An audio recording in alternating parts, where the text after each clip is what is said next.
Hi, awesome fourth graders. Thank you for tuning in for another online read aloud of the one and only Ivan. We've been given special rights to record this for educational purposes by Harper Collins Publishing. Thank you very much to Harper Collins. Today we are reading pages 157 to 173. Our first chapter is called Colors. Julia opens the metal box. I see a row of little squares, green, blue, red, black, yellow, purple, orange. The colors seem to glow. She pulls out a brush with a thin tuft of a tail at its end. She dips the brush in water and wets the paper and then taps at the red square. When the brush meets the damp paper, pink petals of color unfurl like morning flowers. When the brush meets the damp paper, I can't take my eyes off that magical brush. For a moment, I'm not thinking about Ruby and Mac and the claw stick and Stella. Almost. Julia touches red again, then blue, and there, suddenly, is the purple of a ripe grape. She touches the blue, and her paper turns to summer sky. Black and white, and now I see that she is painting a picture of Ruby. I can make out her floppy ears, her thick legs. There's a very loud airplane going over. Page 158, second paragraph. Julia stops painting. She takes a few steps back, hands on her hips, gazing at her work. She scowls. It's not right, she says. She glances over her shoulder at me. I try to look encouraging. Julia starts to crumple up the paper and then reconsiders. Instead, she slides it into my cage at the spot where my glass is broken. Here you go, she says. A Julia original. That'll be worth millions someday. Gingerly, I pick up the paper. I do not eat a single bite of it. Oh, hey, I almost forgot. Julia runs to her backpack. She pulls out 3 plastic jars, one yellow, one blue, and one red. She opens the jars, and an odd, not food smell hits my nose. Julia pushes the jars one by one through the opening, then she slides some paper through. They're called finger paints, she says. My aunt gave them to me, but really, I'm too old for finger painting. I stick a finger into the red jar. The paint is thick as mud. It's cool and smooth like bananas underfoot. I pop my finger into my mouth. It's not exactly ripe mango, but it's not bad. Julia laughs. You don't eat it, you paint with it. She grabs a piece of paper and presses her finger on it. See, like this. I place my finger on a piece of paper, I lift it, and a red mark is there. I get a bigger glob from the pot and slam my hand down on the page. When I pull my hand off the paper, its red twin stays behind. This isn't like the ghostly handprints on my glass, the ones my visitors leave behind. This handprint can't be so easily wiped away. So that was a nice gift for Ivan. Let's see what he does next. Page 161, it's called A Bad Dream. I lie awake, peeling dried red paint off my fingertips. Bob, who accidentally walked on one of my paintings, is licking his red paws. Every so often, I glance over at the empty ring. The claw stick glints in the moonlight. Stop! No! Ruby's frantic cries startle me. Ruby, I call. You're having a bad dream. You're okay. You're safe. Where's Stella?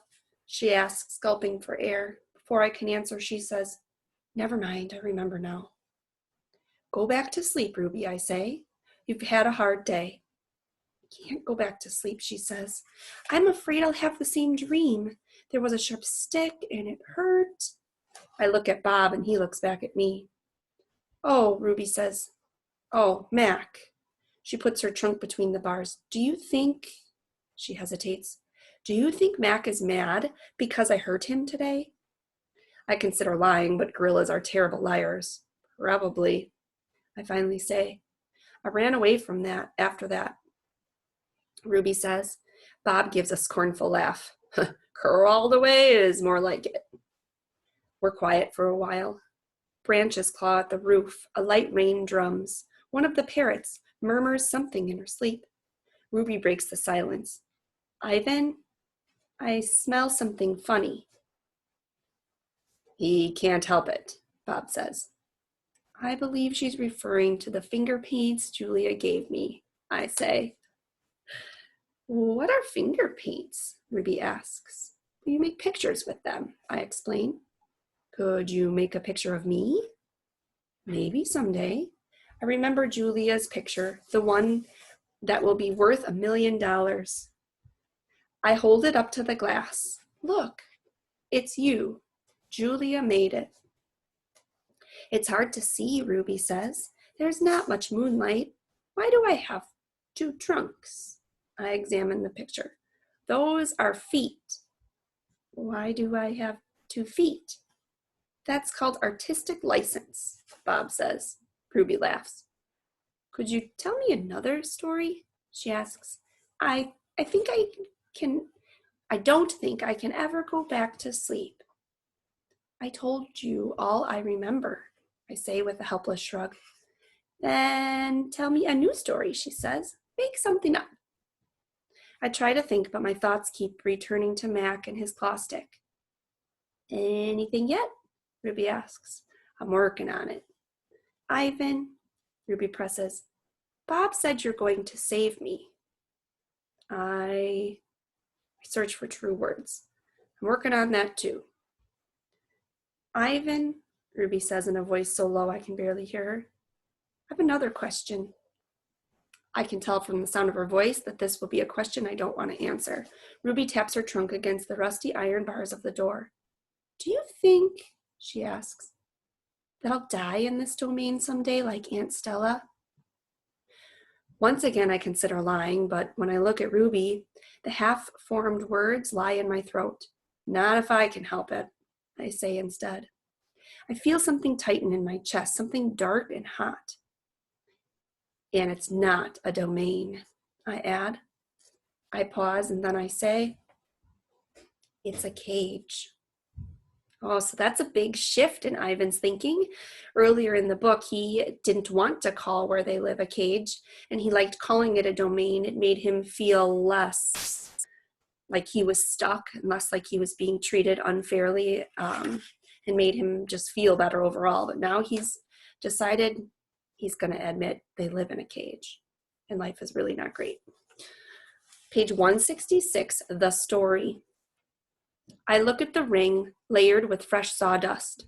I look at the skylight at the half-hidden moon. Just thought of a story, I say. Is it a made-up story or a true one? Ruby asks. True, I say. I hope. Ruby leans against the bars. Her eyes hold the pale moon in them, the way a still pond holds stars. Once upon a time, I say, there was a baby elephant. She was smart and brave, and she needed to go to a place called a zoo. What's a zoo? Ruby asks. A zoo, Ruby, is a place where humans make amends. A good zoo is a place where humans care for animals and keep them safe. Did the baby elephant get to the zoo? Ruby asks softly. I don't answer right away. Yes, I say at least. How did she get there? Ruby asks. She had a friend, I say, a friend who made a promise. He's referring to himself there, right, and the promise that he made to Stella that he would take care of Ruby. So that's a kind of what they call foreshadowing, or a little window into what he might be planning to try to help Ruby. Page 168, Bow. It takes a long time, but Ruby finally returns to sleep. Ivan, Bob whispers, yawning. Oh, what you said about the zoo? How are you going to do it? Suddenly I feel as if I could sleep for 1,000 days. I don't know, I admit. You'll think of something, Bob says confidently, his voice trailing off as his eyes closed.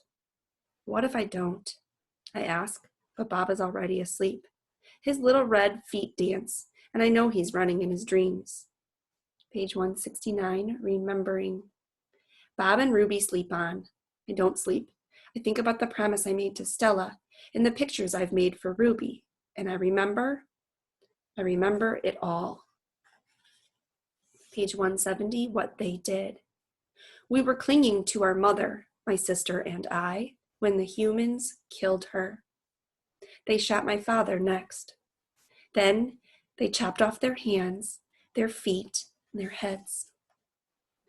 Sorry, very gruesome, but actually that's something that is done quite a bit with gorillas. I know at least their hands, then they trade that for a lot of money, and it's almost like a collector's item or something that people want to have collected. In a way, I guess I would say it's similar to like antlers that you save after you've, killed a big buck deer. Page 171, something else to buy. There is a cluttered, musty store near my cage. They sell an ashtray there. It's made from the hand of a gorilla. Page 171, another Ivan. When morning comes and the parking lot glimmers with dew, I see the billboard on the highway. There I am, the one and only Ivan, bathed in the pink light of dawn. I look so angry with my furrowed brow and clenched fists. I look the way my father did the day the men came. I am, I suppose, a peaceful sort. Mostly, I watch the world go by and think about naps and bananas and yogurt raisins. But inside me, hidden, is another Ivan. I could tear a grown man's limbs off his body. In the flicker of time it takes a snake's tongue to taste the air, he could taste revenge. He is the Ivan on the billboard. I stare at the one and only Ivan, at the faded picture of Stella, and I remember George and Mac on their ladders, adding the picture of Ruby to bring new visitors to the Exit 8 Big Top Mall and Video Arcade. I remember the story Ruby told, the one where the villagers came to her rescue. I hear Stella's kind, wise voice. Humans can surprise you sometimes. I look at my fingers coated in red paint the color of blood, and I know how to keep my promise.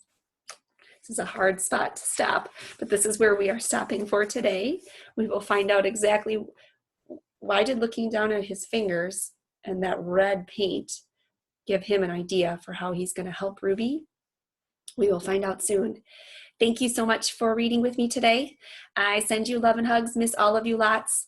I hope you have a great day. See you soon.